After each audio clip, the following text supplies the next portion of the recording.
ICPC accuses ministries, agencies of budget padding in 2021 and 2022. Egypt releases detained activists. Violent storms kill 7 in Italy. Fiji Prime Minister's son charged with domestic violence in Australia. In Nigeria, the Independent Corrupt Practices and Other Related Offences Commissioner ICPC says ministries, departments and agencies padded the 2021 budget to the tune of 300 billion naira. ICPC's chairman, Professor Bolaji Oronsoye, made this known in Abuja while speaking with newsmen. He made the submissions at an interactive section with the Senate Committee on Finance on the 2022-2025 medium-term expenditure framework and fiscal strategy paper. Professor Oronsoye noted that the ICPC discovered the project duplication and budget padding for the 2 years, showing scrutiny of projects approved for the various MDAs.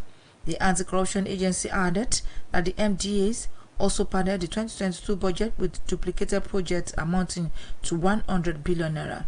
He argued that this shorts the current year's budget to 17.12 trillion naira.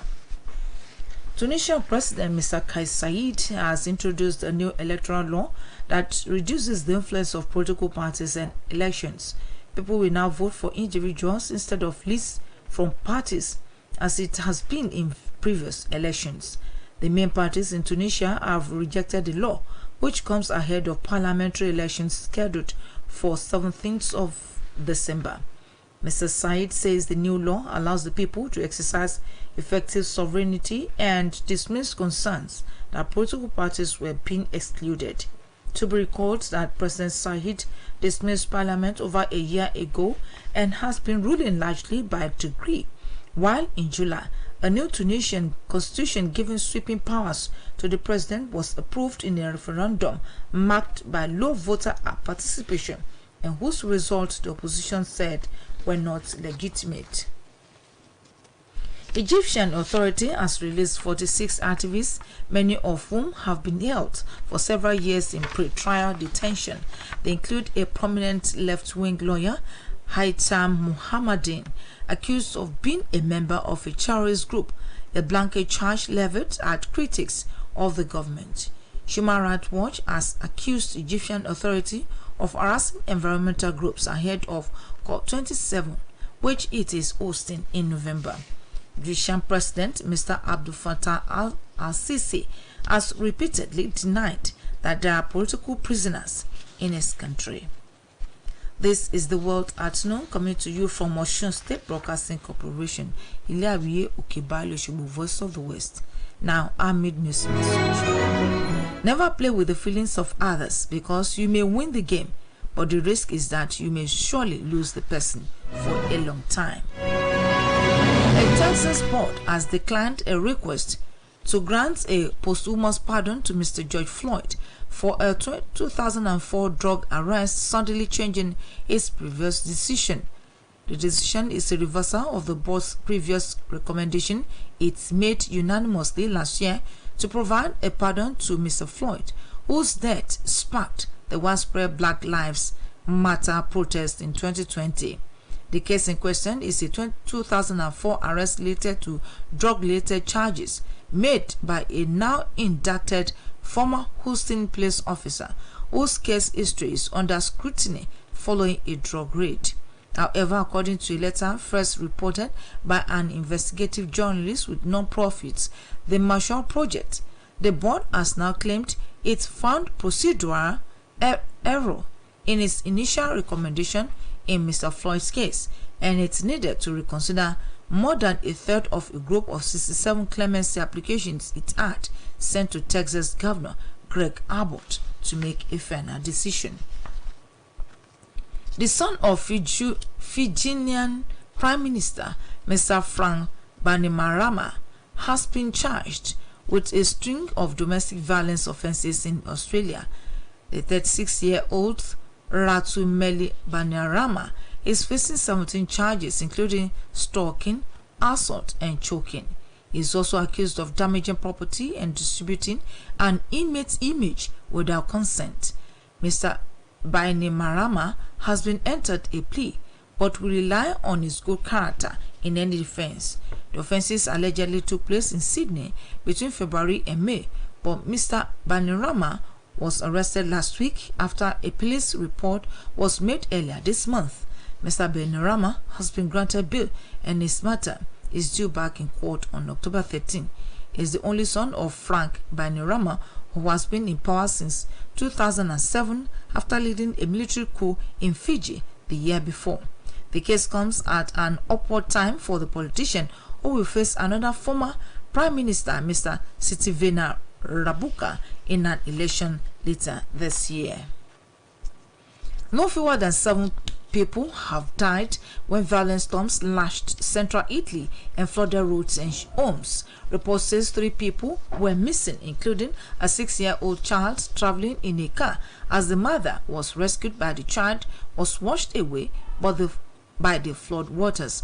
According to the local prefecture, the provisional death toll is 7, while the 7th body has just been found. Report has it that the worst hit area was Ancona, a port city on the Adriatic, where several areas were without electricity or telephone connections. According to the report, schools were closed today in affected zones. The storms also lashed neighboring Umbria. And here again are the highlights of the world at noon. Nigerian Independent Corrupt Practices and Other Related Offences Commission (ICPC) has claimed that ministries, departments, and agencies padded the 2021 budget to the tune of 300 billion naira. Egyptian authority has released 46 activists, many of whom have been held for several years in pre-trial detention. The son of Fijian Prime Minister, Mr. Frank Bainimarama, has been charged with a string of domestic violence offences in Australia. And no fewer than 7 people have died when violent storms lashed central Italy and flooded roads and homes. And that was the world at noon, edited by Olushola Egbodofo. Newstalk today celebrates International Day of Democracy in retrospect and stresses the need for African nations to mirror the ideal democratic norms as captured in erudite definition of democracy by the former American President Abraham Lincoln. The piece is written by Adeboye Popola.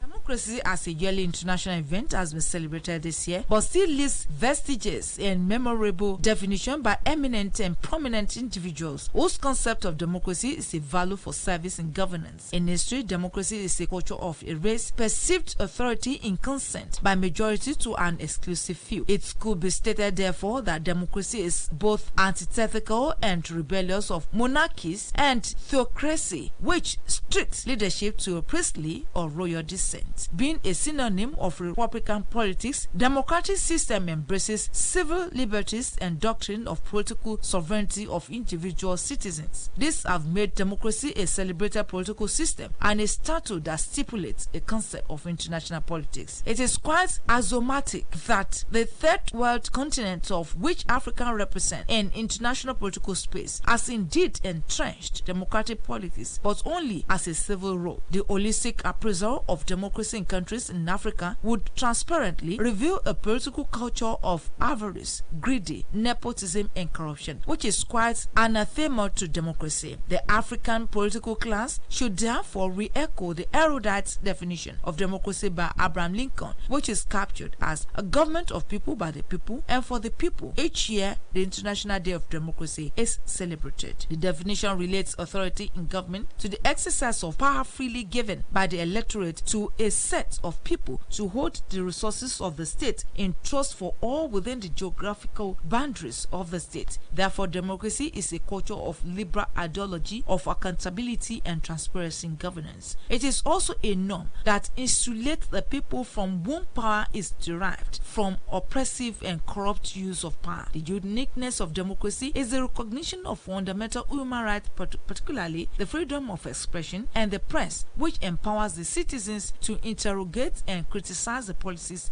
and programs of government on the media and within the confines of public opinion. In view of this, African nations are political heresy personified as citizens that give mandate to rule are often subjugated and denied the right of freedom of expression. News posit that African politics is an aberrant of democracy, as it is only mirrors democracy by periodic elections, which at times are manipulated by power bandits. It is important for African nations, particularly Nigeria, to rise above policies of greedy and election manipulation that has made the country static or quasi-democracy. Nistok is hereby calling on Nigerians to mobilize for political education to ignite their inner mind of the importance of good governance now that another round of general election is approaching. It is a general knowledge that good governance is the choice of those to govern. The next political dispensation should manifest the true democracy of people, by the people, and for the people, for increasing gains of democracy.